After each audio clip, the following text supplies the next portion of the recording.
বক্তব্য রাখবেন হযরত মাওলানা বাইতুর রহমান জামি মসজিদের সম্মানিত খতিব মাওলানা শফিকুল ইসলাম সাদি। বিসমিল্লাহির রহমানির রহিম। সম্মানিত তৌহিদি জনতা, আমরা এখানে সময় বিলম্ব করতে আসি না। আমরা সংক্ষেপে একটাই দাবি, আমাদের দিনী ভাইদেরকে যারা রাতের অন্ধকারে নির্মমভাবে হত্যা করেছে, তারা শহীদ হয়েছেন, আর যারা এর সাথে সম্পৃক্ত ছিল তারা কোনদিন মুসলমান বা তাবলীগের অনুসারী হইতে পারে না। এবং এটা আমাদের ইমানের দাবি। সাহাবায়ে কেরাম নবীজি যে দ্বীনের দাওয়াত দিয়েছেন, যে দ্বীনের দাওয়াত আমাদের কাছে পৌঁছে দিয়ে গেছেন, সেই দাওয়াত কোনদিন কোন রাহাজানি রাতের অন্ধকারে হামলা মামলা এগুলো কখনো সমর্থন করে না। প্রকৃতপক্ষে আমরা যদি দ্বীনের সাথে থাকতে চাই, উলামায়ে কেরামদেরকে আমার সাপোর্ট করতে হবে। আমরা সবাই যতক্ষণ হায়াত আছে ততক্ষণ আমরা উলামায়ে কেরামদের সাথে আছি, যতক্ষণ আমরা বেঁচে থাকবো উলামায়ে কেরামদের সাথেই থাকবো। উলামায়ে কেরামদের সাথে থেকে হকের উপরে কাজ করতে করতে মরবো। তারপরও বেইনসাফি হামলাকারী রাতের অন্ধকারে খুনিদের সমর্থন আমরা কখনো করবো না। কথা বক্তব্য এখানে শেষ করছি। আল্লাহ পাক আমাদের সবাইকে তৌফিক দান করুন। আসসালামু আলাইকুম। সম্মানিত খতিব মুফতি আব্দুল আওয়াল নোমানী।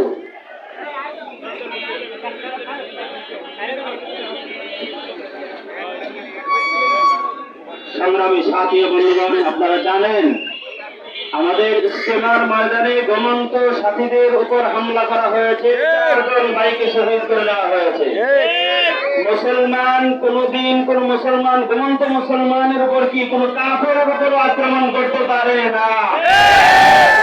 রাতের আধারে ঘুমন্ত মুসলমানদের উপর যারা আক্রমণ করেছে, তাহাজ্জুদরত মুসলমানদের উপর যারা আক্রমণ করেছে, এরা মুসলমানদের কেউ নয়। তাবলীগের সাথে হবে তো দূরের কথা, এরা মুসলমানদের কেউ কিনা সেটাও আমরা জানি না। আগে তাদের শনাক্ত করতে হবে তারা কিভাবে মুসলমান হয়।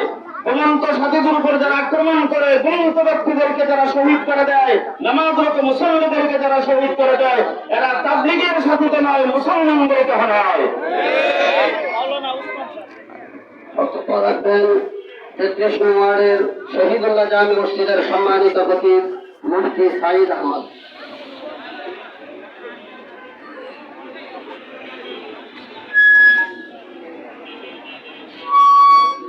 সম্মানিত সাথী ও বন্ধুগণ, আপনাদেরকে আমি একটা কথা বলতে চাই। 2017 সালের প্রথমে ডিসেম্বরে ওই টঙ্গীর ইস্তেমার ময়দানে এই সাতপন্থী সন্ত্রাসীরা প্রায় 5,000 মুসলিমদেরকে অতর্কিত হামলা করেন, তাদেরকে রক্তাক্ত করে টঙ্গীর সেই তুরাগ নদীর পানিকে রক্তে বঞ্চিত করেছিল। আমরা কিছু করে নেই, এই জন্য তারা আবার সাহস পেয়ে 2024 সালে আমাদের সেই সমস্ত মুসলিমদেরকে, আল্লাহর ওলিদেরকে জীবন্ত অবস্থায় অতর্কিত হামলা করে 4 জন ভাইকে শহীদ করে দিয়েছে। এখন পরিচিত শোনা নয়, এখন প্রতিশোধ নেওয়ার সময় কথা বলে ভক্তিরা। আমার একটাই দাবি, যারা এখন আবার ময়দানে এই যদি পেতে চায়, সেই পাল দিয়ে তারা আক্রমণ করেছিল, সেই পাল দিয়ে তারা ওই জায়গায় প্রবেশ করবে, সেই পালকে কেটে দেওয়া হবে। টাকায় তাদের চক্কার ছুঁড়ে উঠিয়ে দেওয়া হবে। বিশেষ করে বাজারে যে সন্ত্রাসীরা এখন আছে, সাতপন্থী সন্ত্রাসীরা যে জায়গা আছে, তাদেরকে খুঁজে বের করতে হবে, তাদেরকে প্রকাশ্য শাস্তি দিতে হবে। প্রশাসনের কাছে আমরা আবেদন করতে চাই, অল্প বিলম্বার তাদেরকে গ্রেপ্তার করে প্রকাশ্য শাস্তি দিতে হবে। আর নয়, আইনবারা যখন ময়দানে নেমেছে ওই সময় পর্যন্ত করেছে বলে ততক্ষণ পর্যন্ত তাদেরকে গ্রেপ্তার করে শাস্তি না দেওয়া হবে। সংগ্রামী তৌহিদি জনতা, আমরা শান্তিপ্রিয় মুসলিম জনতা শান্ত রয়েছি। এখনো পর্যন্ত আমরা আন্দোলনের দাবানল ছড়িয়ে দেয়নি। আমরা আজকে স্মারকলিপি প্রদানের মাধ্যমে আন্দোলনের সূচনা করলাম। যদি অনতি বিলম্বে ওয়াসিফ ওসামা জিয়াদ বিন কাসেমদের গ্রেফতার না করা হয়, সারা বাংলাদেশকে আন্দোলন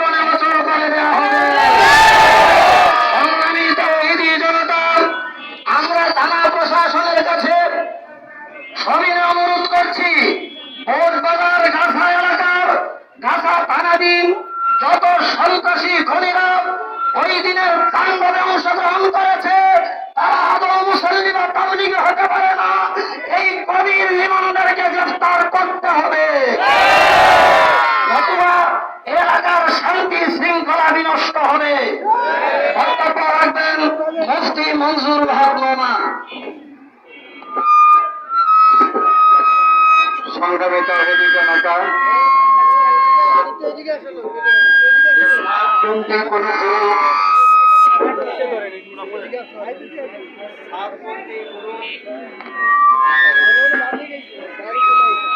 এটা আওয়ামী লীগের শ্রেষ্ঠ একটি গ্রুপ, এর মধ্যে কোন অস্পষ্টতা নেই। 2018-তে 1 ডিসেম্বরে টঙ্গীর ময়দান রক্তাক্ত করেছে সে ফ্যাসিস্ট সরকারের আমলে। তাদেরই দোষর হিসেবে গত 18 তারিখে আমাদের টঙ্গীর ময়দান আবার রক্তাক্ত করেছে। গত 18 তারিখের তাদের এই হামলার মধ্য দিয়ে তাদের সন্ত্রাসী চেহারা উন্মোচিত হয়ে গেছে। সুতরাং এই সাতপন্থী কোন সন্ত্রাসী অন্তত পক্ষে আমাদের এই গাছা থানার কোন মসজিদে তাদের কার্যক্রম চলতে দেওয়া হবে না। আমরা প্রশাসনকে বলবো অতবহনতুল বিলম্বে আপনাদের পক্ষ থেকে প্রত্যেক মসজিদ কমিটির কাছে আপনারা বার্তা পাঠিয়ে দিয়ে সন্ত্রাসীদের কার্যক্রম বন্ধ করার পদক্ষেপ নিন। অন্যথায় যদি কোন অপ্রীতিকর কোন ঘটনা ঘটে যায় ড্রাইভার তহিদি জনতা নেবে না। বক্তব্য রাখবেন মুফতি আশরাফ সাকি। বক্তব্য রাখবেন আলী হোসেন ব্যাপারী জামে মসজিদের সম্মানিত খতিব মুফতি জুনাইদ সাহেব। বক্তব্য রাখবেন মুফতি ওসমান সাহেব। সংক্ষিপ্ত বক্তব্য রাখবেন ওসমান সাহেব। সম্মানিত সংগ্রামী তৌহিদি জনতা, অল্প সময়ের ভিতরে আমি একটি কথাই বলতে চাই, যতক্ষণ পর্যন্ত খুনি সন্ত্রাসীদের একজন ব্যক্তি বাহিরে থাকবেন আমাদের এই আন্দোলন থামবে না। ঠিক কিনা বলেন? যারা বাইরে আছেন তাদেরকে অনতি বিলম্বে গ্রেফতার করতে হবে,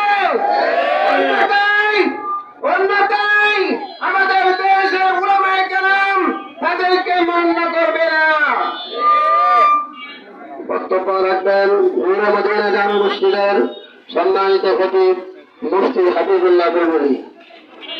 মুফতি হাবিবুল্লাহ বুলবুলি।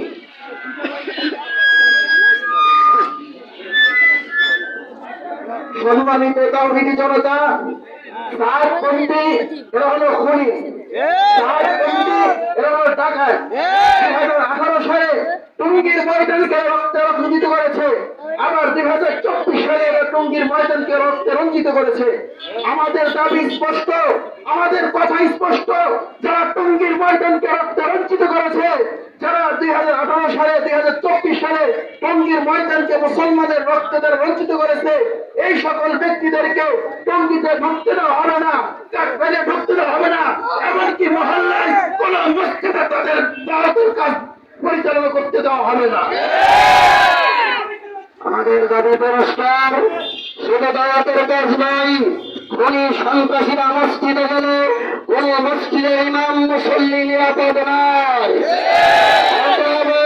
তাওবা ব্যতীত, অনুশোচনা ব্যতীত, সকলের কাছে প্রকাশ্য তাওবা ছাড়া তারা বর্তমানের বাসার কোন মসজিদে প্রবেশ করতে পারবে না। বক্তব্য রাখবেন মুফতি আশরাফ সাকি।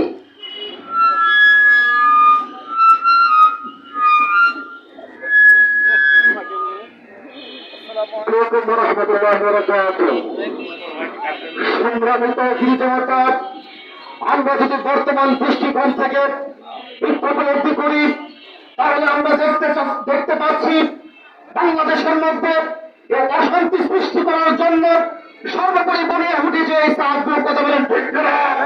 তার চূড়ান্ত প্রমাণ মানুষের উপর তাদের হিংসার স্বভাব, হিংসার এই হায়নার মতো যে আক্রমণ করেছে শুধু বাংলাদেশটা গোটা পৃথিবী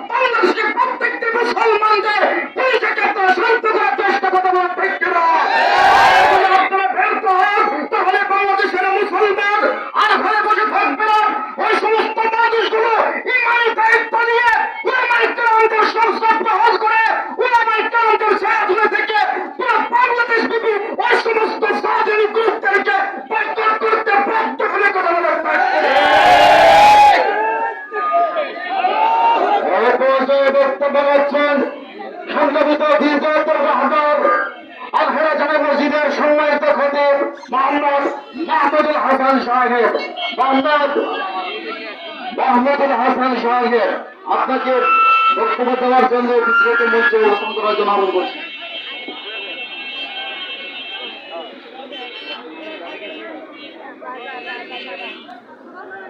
বক্তব্য রাখবেন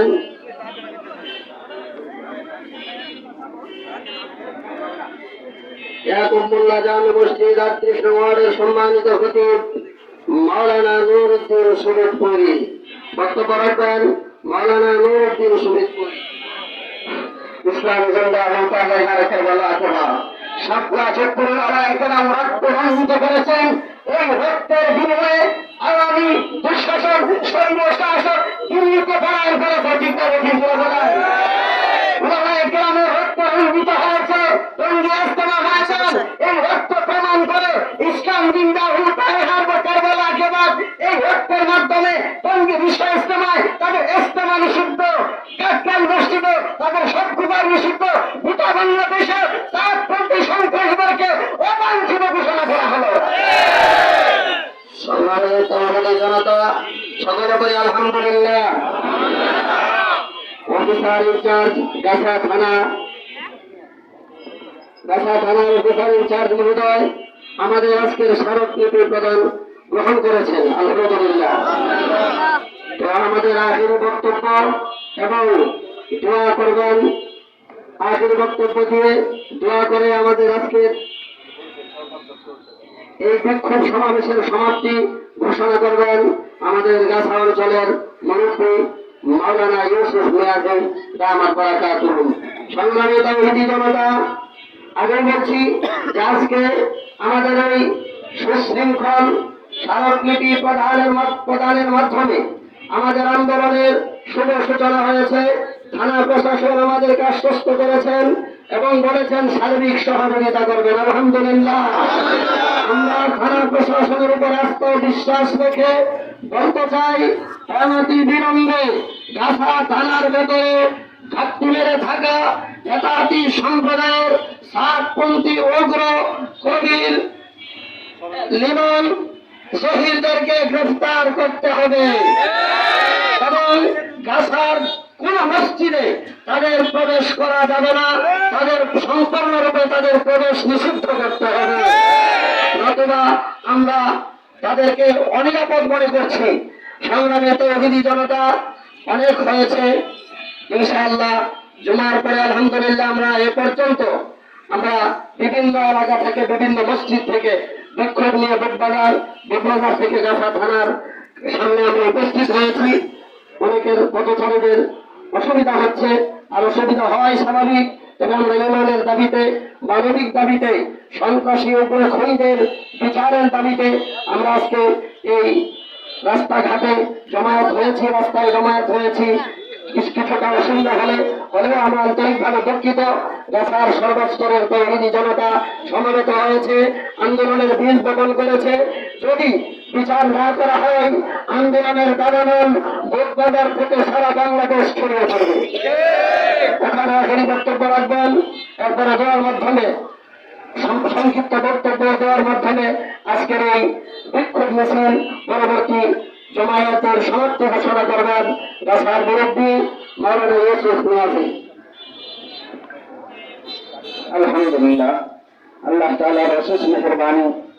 সম্মানিত উলামায়ে কেরাম ও তৌহিদি জনতা, যেভাবে আমাদের এই ইমানি আন্দোলনে সাড়া দিয়েছেন এবং আমরা যে স্মারকলিপি নিয়ে থানার সামনে আসছি, থানা মহোদয়ের কাছে আমরা জমা দিয়েছি, আলহামদুলিল্লাহ ওনারা তা গ্রহণ করেছেন এবং বলছেন যে আপনাদেরকে আমরা সর্বাত্মক সহযোগিতা করব। আপনি যে কোনো ব্যাপারে প্রয়োজন হলে আমাদেরকে স্মরণ করবেন, ইনশাআল্লাহ ওনারা সর্বাত্মক সহযোগিতা করবেন। তো আলহামদুলিল্লাহ, বিভিন্ন এলাকা থেকে, পুরা গাছা থানা থেকে যারা দূর দূরান্ত থেকে আসছেন এবং কাছে থেকেও যারা আসছেন, সবাইকে অসংখ্য ধন্যবাদ জানিয়ে আজকের এই অনুষ্ঠান এখানে শেষ করছি। দোয়ার মাধ্যমে ইনশাআল্লাহ আমরা আজকের অনুষ্ঠান শেষ করব। পরবর্তীতে যদি আমাদের আবারও কোনো প্রয়োজন পড়ে ইনশাআল্লাহ আমরা গাছার ওলামা যারা ওলামা মাশায়েখ সহ সর্বস্তরের লোক এইভাবে প্রস্তুত থাকবো। কঠিন থেকে কঠিন সমস্যা আসলে সেটার সমাধান করার জন্য আমরা চেষ্টা করব। আল্লাহুম্মা সাল্লি আলা সাইয়্যিদিনা ওয়া নাবিয়িনা ওয়া শাফিঈনা মাওলানা মুহাম্মদ সাল্লাল্লাহু আলাইহি ওয়া আলা আলিহি ওয়া আসহাবিহি ওয়া বারিক ওয়া সাল্লাম। اللهم آمين. ربنا ظلمنا أنفسنا وإن لم تغفر لنا وترحمنا لنكونن من الخاسرين. ربنا فاغفر لنا ذنوبنا وكفر عنا سيئاتنا وتوفنا مع الأبرار. رب اغفر وارحم وأنت خير الراحمين. رب ارحمهما كما ربياني صغيرا. اللهم عافنا من كل بلاء الدنيا وعذاب الآخرة. توفنا مسلما وألحقنا بالصالحين. رب العالمين এই দিনের কাজের জন্য আয় আল্লাহ যারা টঙ্গীর ইজতেমার ময়দানে শাহাদাত বরণ করেছে, রক্ত ঝরিয়েছে, আল্লাহ তাদের শাহাদাতের মর্যাদাকে তুমি কবুল করে নাও। আল্লাহ তাদেরকে জান্নাতের উঁচু মাকাম দান করে দাও। আল্লাহ যারা এই আন্দোলনের আয় আল্লাহ যারা মাঠে ছিল, আয় আল্লাহ যাদের উপরে হামলা হয়েছে, অ্যাক্সিডেন্ট হয়ে হাসপাতালে কাতরাচ্ছে, আল্লাহ তুমি তাদেরকে শিফায়ে কামেলা আজলা দায়মা নসিব করে দাও। আয় আল্লাহ এই সন্ত্রাসীদেরকে আয় আল্লাহ চিরতরে তুমি বন্ধ করে দাও। আল্লাহ তারা যেন ইজতেমার মাঠ এবং কাকরাইল ময়দান সহ সারা বাংলাদেশে কোথাও তারা স্থান না পায়। আল্লাহ তুমি দিনকে চমকে দাও।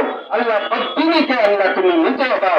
রব্বানা তাকাব্বাল মিন্না ইন্নাকা আনতাস সামিউল আলিম ওয়া তুব আলাইনা ইন্নাকা আনতাত তাওয়াবুর রহিম বিরহমাতিকা ইয়া আরহামার রাহিমিন।